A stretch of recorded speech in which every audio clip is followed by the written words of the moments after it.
Nicole.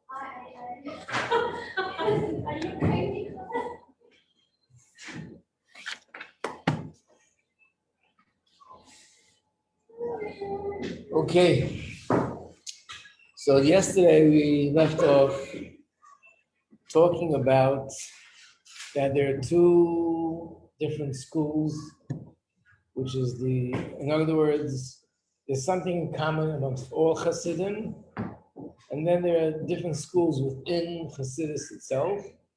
And in this particular subject, Chabad is one school of thought, and almost all other Chassidic groups is another school of thought. And that is that the goal of Chassidus is to heighten and to remember, we said, to develop the soul of Yiddishkeit, to develop a deeper emotional bond with Hashem. That when I study Torah and I do mitzvahs in my daily life, the awareness of Hashem's presence in everything and anything should sort of infiltrate my davening, my learning, my eating, my sleeping, everything in my life. So, if this is the way it's supposed to be, how do you get there? So there's two ways to get there. One way is through the miracles.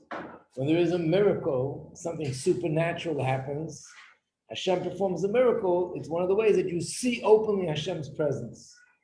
And the other way is more through learning. When you learn about Hashem, you understand Hashem, especially by learning the deeper secrets of Torah, which is all about Hashem and creation and the soul and the spiritual worlds and the spiritual attributes, the spheros. All this also brings an awareness of Hashem, but it brings the awareness of Hashem intellectually. And we learn in this class that the mind, the brain, is the key to the heart. So when you understand something, how good it is, how important it is, how amazing it is, that will make you develop a feeling of love and appreciation, admiration, and you'll feel the bond. So what is the difference between this approach and the other approach? Like everything else, there's an advantage in one over the other, and there's an advantage in the other over this one. What is the difference? The difference is like this.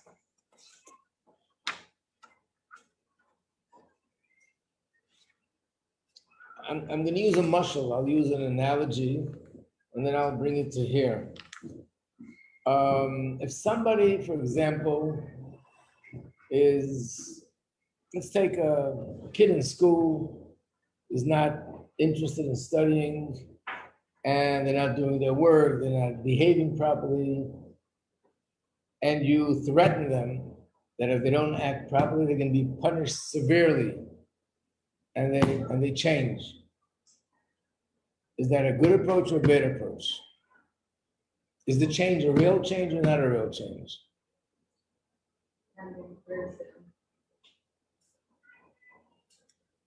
Well, it definitely depends on the person.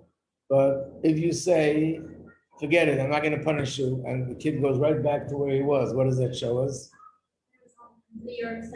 Yeah. No, it means that it was because of the punishment. And so it means, in essence, he really doesn't want to do these good things, but he's doing it because he's afraid of the punishment. What if it's not out of fear, but he's being rewarded? You're telling this child, for every day that you behave, you'll get $100. Whoa, that's a lot of money. So every day he behaves in school and the teacher only has an amazing report. Is that a real change? Also not. What if you hypnotize the kid and he loves classes and he loves school and he's doing everything right? Is that a real change? I'd say so, yeah. Because now he really wants it. What? Right. So if you unhypnotize him, he'll go right back where he was. So that proves that even when he is hypnotized and he wants it, it's not really him. He doesn't really want it. So how could you make a real change in a person? If reward doesn't do it, and punishment doesn't do it, and hypnosis doesn't do it, you know what hypnosis is, Hannah? No? Michal, how do you say hypnosis in Russian? What? Hypnosis, you know. Yeah. So if hypnosis doesn't do it, and punishment doesn't do it, and reward doesn't do it, how could you get a person to make a real change?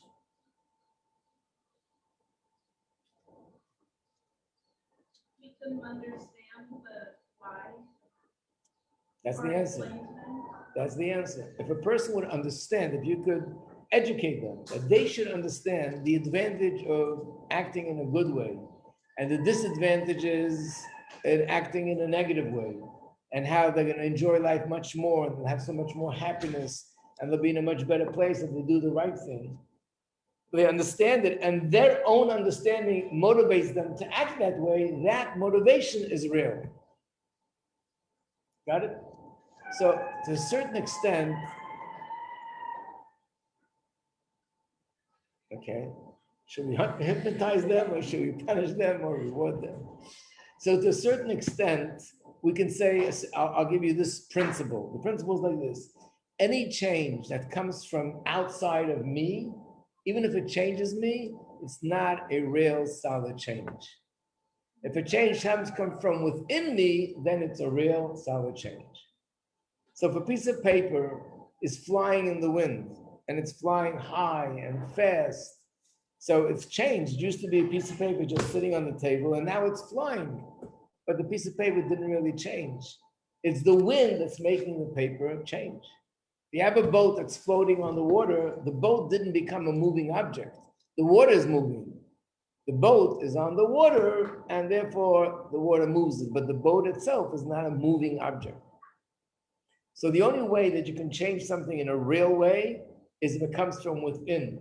That my seichel, my logic, my intellect, my brain dictates to me and makes me understand and feel excited about doing something good and feel the opposite about doing something bad. And then it's a real motivation. So take the same principle on a different scale, not chas v'shalom to say that it's the same, but when a person sees a miracle and something really amazing happened, like I said the other day, imagine there were people who were in a house that was bombed and their life was saved, or they were, God forbid, in a car accident and nothing happened to them, or someone fell out a window, God forbid, and they survived and they're okay. Miracles. Nobody would believe that this could happen. So I saw openly Hashem's hand. That has a tremendous impact, and the person could turn to Hashem. But this is something which it's not like my logic got it, my intellect got it. It's just something very strong, like a wind, lifted me off the ground. And these things are not permanent. To a certain extent, it's external. If, on the other hand, I understand Hashem to the extent that I could understand the greatness of Hashem, the goodness of Hashem, the difference between godliness and everything else in the world, and that motivates me to have love and fear and faith in Hashem, that is something which is deep and it's internalized and that's permanent. So on a certain level, this is the difference between being inspired by a miracle or being inspired by learning. When you're inspired by a miracle, in some ways it has more of an impact. It's very powerful. If a person sees something miraculous happening. Imagine you stand in front of a tzaddik and he tells you this is going to happen in the future. 3 days from now, you'll be walking down this street and you'll be meeting this and this person and they're going to say this and this and that's what's going to happen. And then it happens. So this is something very powerful where you see openly that there's a presence that's higher than nature, which is Hashem, or where you like to save, or anything else in that category. But to a certain extent, because it didn't really penetrate my brain, it's not part of my way of thinking, in essence, I'm the same, but something very powerful changed me. When a person learns and understands, which is learning Chassidus, learning about Hashem, and learning about Hashem's greatness, and that knowledge motivates me, then the change is much deeper and internal and therefore more permanent. So in a sense, these are the two schools of thought.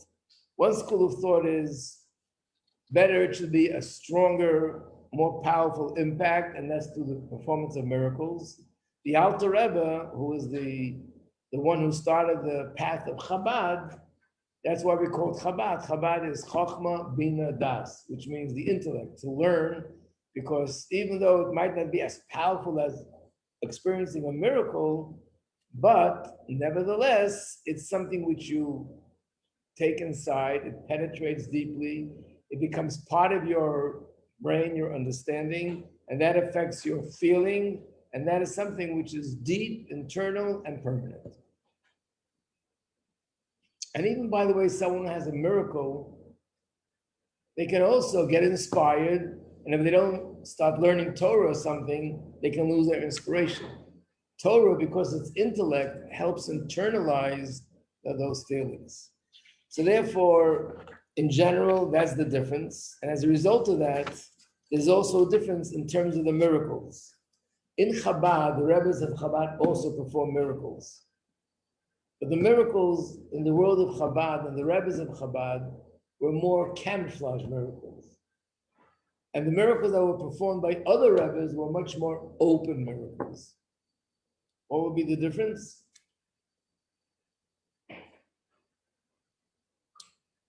I'll give you an example.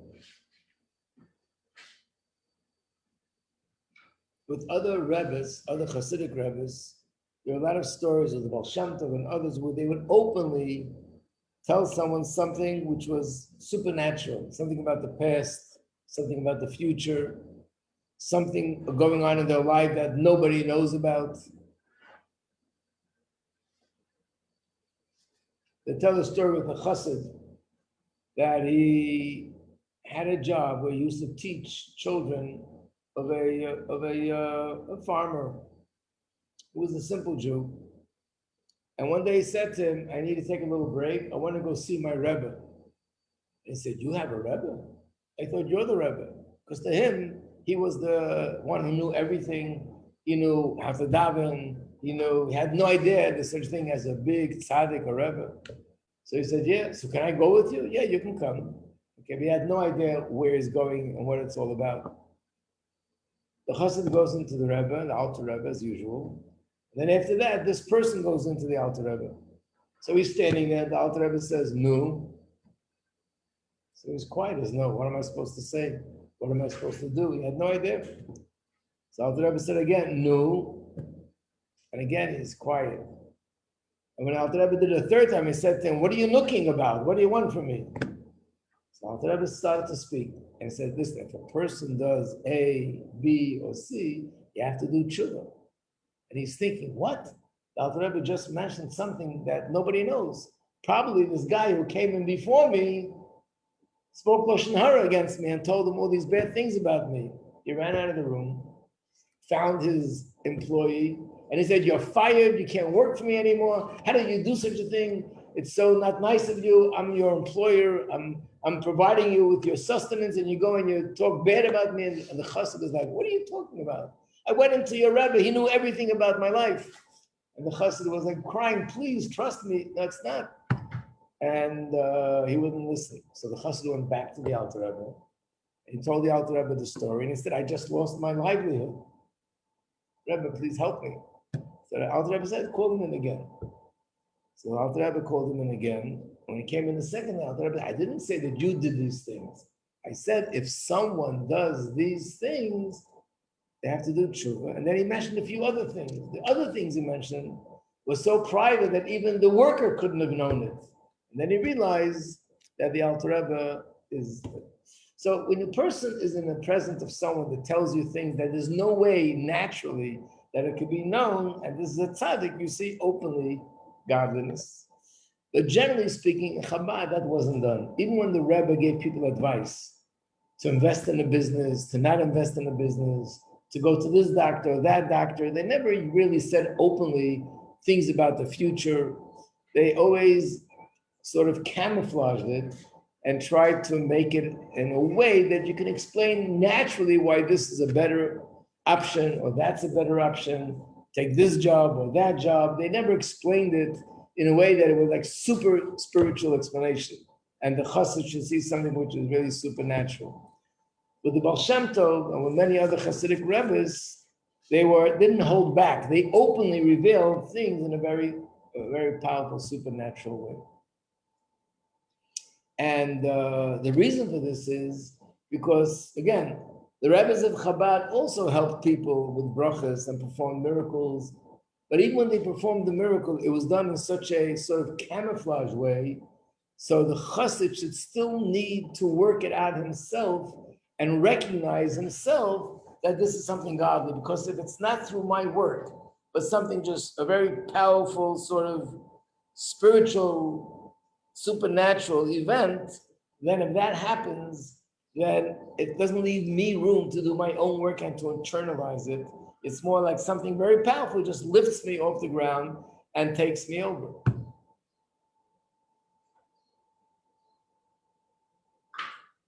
I'll give you an example, something that happened with the Alter Rebbe. There's a chassid that he told a story how he became a chassid of the Alter Rebbe. And he said that he was in the city called Vilna. Vilna at that time was part of Lithuania. And it was not a Chassidic town, and he wasn't a chassid. But something happened where because of this event, he started to think maybe the Alter Rebbe is really a big tzaddik. And he had his doubts, but he wasn't sure. One day, two people came to him and they said to him that we want to come to consult with you. What is it? They said, we have a big dilemma. We work in construction and we did a job for the government, for the czar. And people who are jealous of us or hated us, they made up false accusations as if we stole money on this job. And now we're in a very bad situation. We spoke to lawyers, and the lawyers said that you don't have much hope. It's a really serious situation. So we have a friend that told us, why don't you go to the Alter Rebbe, to the Baal HaTanya? Go to him for bracha. We're not Chassidim. I don't believe in these things, but you never know. This person's telling me, try. So we want to consult with you.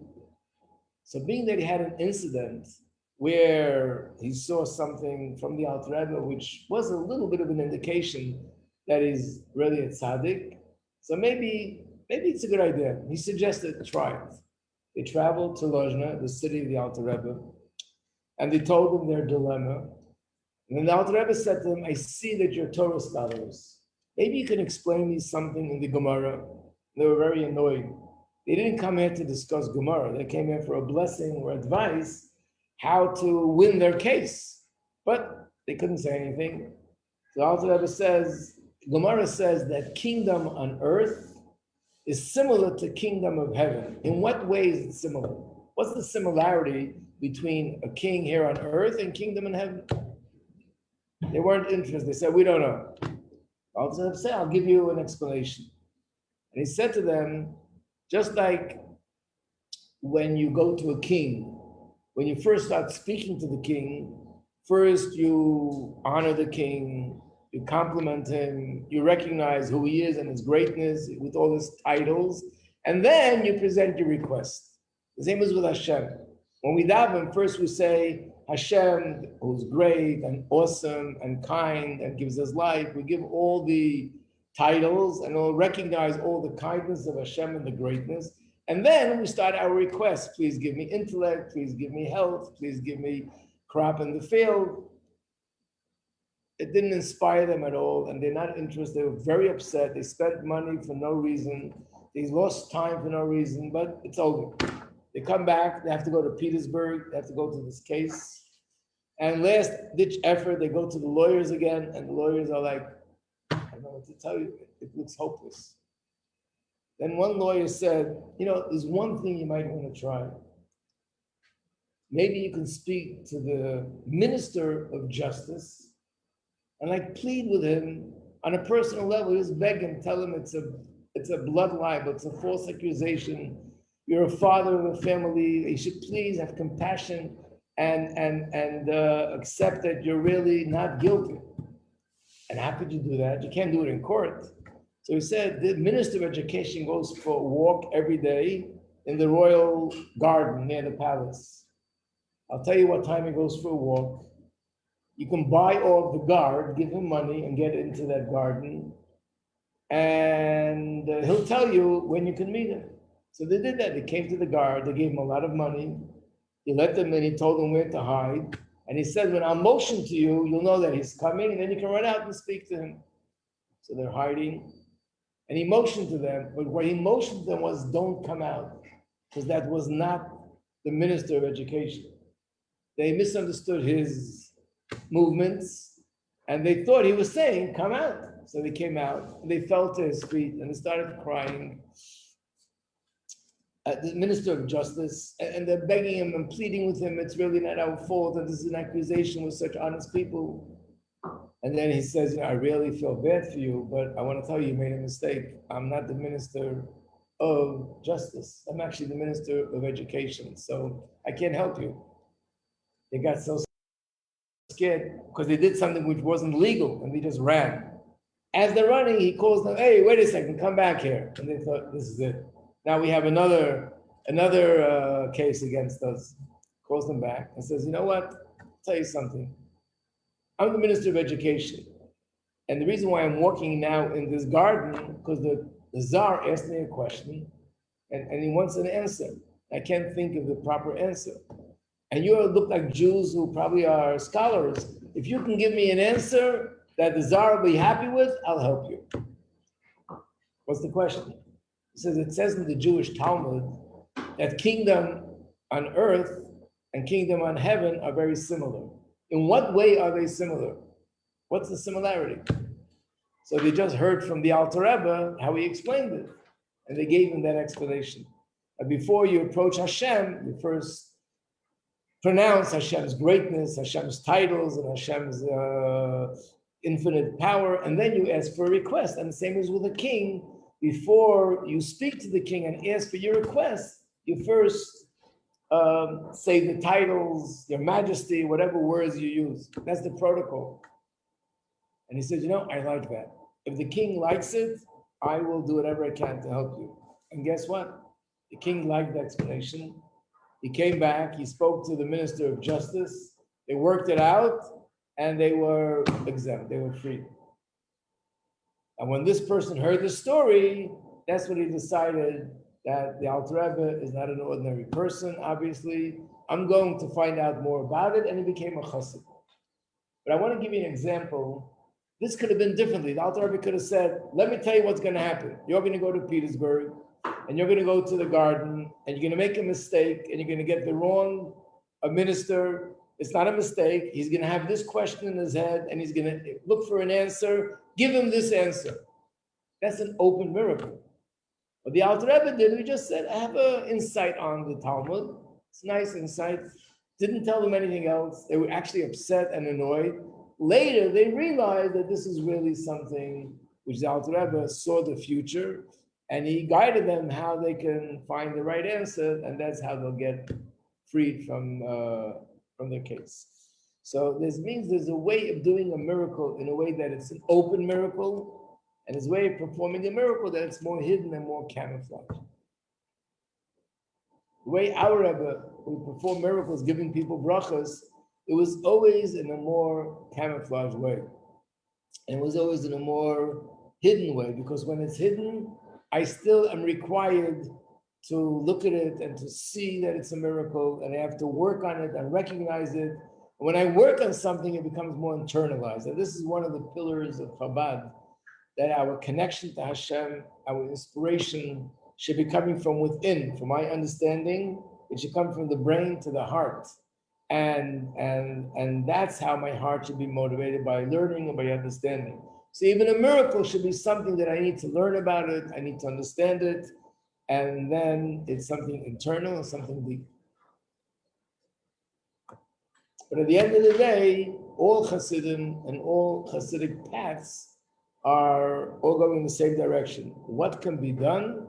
That we should be inspired to not only do what Hashem wants and study Torah, but our studying Torah and our mitzvahs be filled with emotion, with love, with fear, with faith, and internally be connected. Got it? Got it. Okay. So now we're going to start. I think this is the last thing in the booklet. I have more, but that's not in the booklet. Now we'll start with number 7. It's page 76 here in the booklet. And that is what we just spoke about. The Alter Rebbe saw the future. He saw that this is going to happen. Many people have a issue with believing that, and the reason why they have issues because it seems to contradict the Gemara. The Gemara seems to be saying that there is no such thing as prophecy today. So let's look at the sources here. Look at page 78. 78 is Gemara Sanhedrin, and look where it's underlined. It says, Tan Rabbanan, our sages have taught, when the latter prophets, who are the latter prophets, the latest ones, there were three of them, Haggai, Zechariah, and Malachi. When they died, which is the beginning of the Second Temple era, the divine spirit was withdrawn from the Jewish people, which would mean that there was no longer prophecy. So how could you say that there's a tzaddik today that knows the future, or knows the past, or knows what's going on in the heaven, what's being decreed in the heavenly court, if it says here that the prophecy and the spirit of prophecy was withdrawn? That's one source. And there's another source, which is a little bit different, but along the same lines.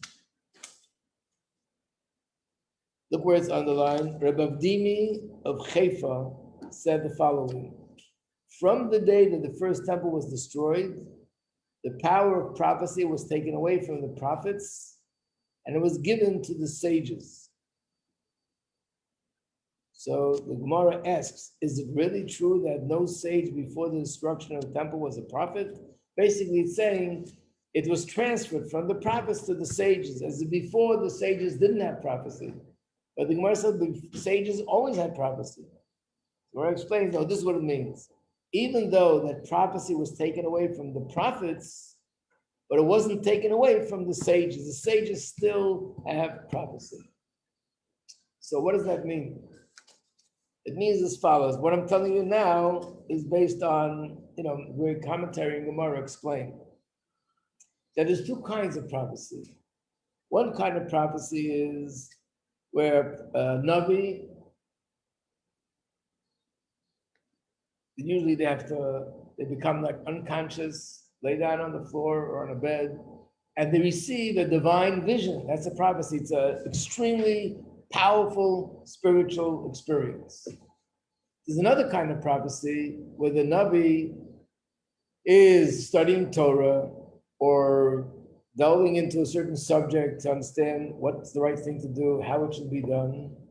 And there's a divine spirit that's guiding my brain that I should understand things properly, and I should see things properly, and I could see and perceive things about the future, but not in a way that the person it's sort of channeled through my wisdom. I see it in a way that I understand it.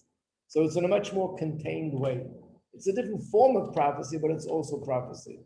Because the definition of prophecy is that Hashem is sending a message to a human being. But the way Hashem gives the message could be two ways. One is with extraordinary episode. I think if a person would see a prophet receiving a prophecy, they would think that this person just had an epileptic attack or something, because his body would be shaking, he'd be on the floor, his eyes would roll back, and it would look like something's happening to him. But the truth is, he was receiving a prophecy. The sages were just studying Torah, sitting by a book, deepening into the learning, and there was a godly spirit that was guiding their brain to see things in a way which are according to Hashem and according to the truth, and even see things about the future or the past in such a way.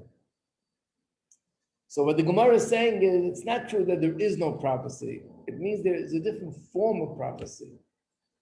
Also, one more piece before we hit 3 o'clock. Look at page 79. Also where it's underlined, Amar Rabbi Yochanan said, from the day that the Beis Mikdash was destroyed, prophecy was taken away from the prophets and was given to fools and to children. The Gemara says, what? Fools? Children? What does that mean? And the Gemara explains, it means that sometimes children say something randomly. And it's not prophecy in the real sense of prophecy. It means Hashem will find a way sometimes to give a message. When a child says something randomly, and really it's a message from Hashem, or sometimes a person who's rambling, doesn't even know what he's saying, unfortunately, because he's not, his sanity is just not in order, but something will come out of his mouth, which is sort of something about the future. For example, the famous story in Gemara, that Mordechai, when he heard that Haman wanted to destroy the Jewish people, he stopped 3 children on the street, and he asked them, tell me what you learned today. And one child said, don't be afraid of what the Rishayim, the wicked people, want to do. And Mordechai was very happy because he saw this as a prophecy. Then he stopped another child, and that child said, that the evil people, they plan, they scheme, but it won't really happen because Hashem is with us. So, wow, that's another message from heaven. And the same with the third child. These are the 3 verses we say every day at the end of davening. So basically, that's a different kind of a situation.